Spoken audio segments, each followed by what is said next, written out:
Hello বন্ধুরা, আবার চলে এলাম তোমাদের সামনে এক নতুন ভিডিও নিয়ে। তো আজকে থাম্বনেল দেখে তো বুঝতেই পেরেছো যে আমি আজকে কি রান্না করতে চলেছি। তো আমি কয়েকটা শিম এখানে নিয়ে নিয়েছি। এবার এগুলোকে ভালো করে ধুয়ে কেটে তারপর সেদ্ধ বসিয়ে দিব। তো দেখো আমার সেদ্ধ মোটামুটি হয়ে গেছে। এবার এটা জলটাকে নামিয়ে রেখে মানে যতক্ষণ না ঠান্ডা না হচ্ছে ততক্ষণ ঠান্ডা করার জন্য বাটিতে রেখে দেবো। তো তোমাদের যদি ভিডিওটা ভালো লেগে থাকে অবশ্যই লাইক কমেন্ট শেয়ার করতে কিন্তু ভুলো না। আর আরও নতুন নতুন ভিডিও পাওয়ার জন্য অবশ্যই চ্যানেলটাকে ফলো করবে, আর ইউটিউব থেকে দেখলে অবশ্যই সাবস্ক্রাইব করে পাশে থাকবে।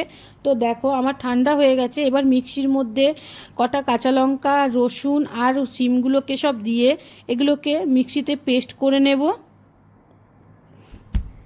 তো আমার পেস্ট হয়ে গেছে। এইদিকে আমি কড়াইয়ে তেলটা বসিয়ে দিয়েছি। কড়াইয়ে তেলের মধ্যে কালো জিরে সম্বাদ দেব প্রথমে। তো দেখো কালো জিরেটা দিয়ে নিলাম। মাছ মাংস তো খেতে খেতে যখন মুখ হেজিয়ে যায় তখন কিন্তু এইসব বাটাগুলোই খেতে ভালো লাগে, আর এগুলো তো গরম ভাতে খেতে এতটাই ভালো লাগে।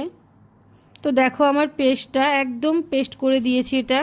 এটাকে এবার গরম তেলটার মধ্যে ছেড়ে দেব। তো আমি ছেড়ে দিলাম, এবার এটা হতে থাকুক।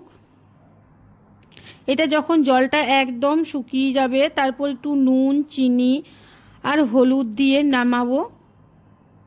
এত সুন্দর টেস্ট হয়েছিল গরম ভাতে, মনে হচ্ছিল এক থালা ভাত এটা দিয়েই খেয়ে নেব।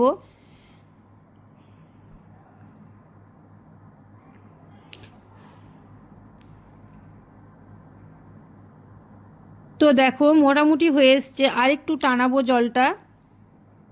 যতক্ষণ না জলটা পুরো টেনে না যাচ্ছে ততক্ষণ কিন্তু নামানো যাবে না। আমি একটু নুন দিয়ে নিয়েছিলাম, আর এবার একটু পরে আমি হলুদটা দিয়ে নেব। নামাবার সময় হলুদ দিয়ে আরেকটু ভেজে নেব। দেখো কি তেল ছেড়ে দিয়েছে পুরো।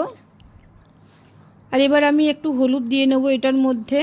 আর একটু মিষ্টি অ্যাড করেছিলাম, যারা মিষ্টি খাও না তারা অবশ্যই দেওয়ার কোনো দরকার নেই, স্কিপ করে দেবে।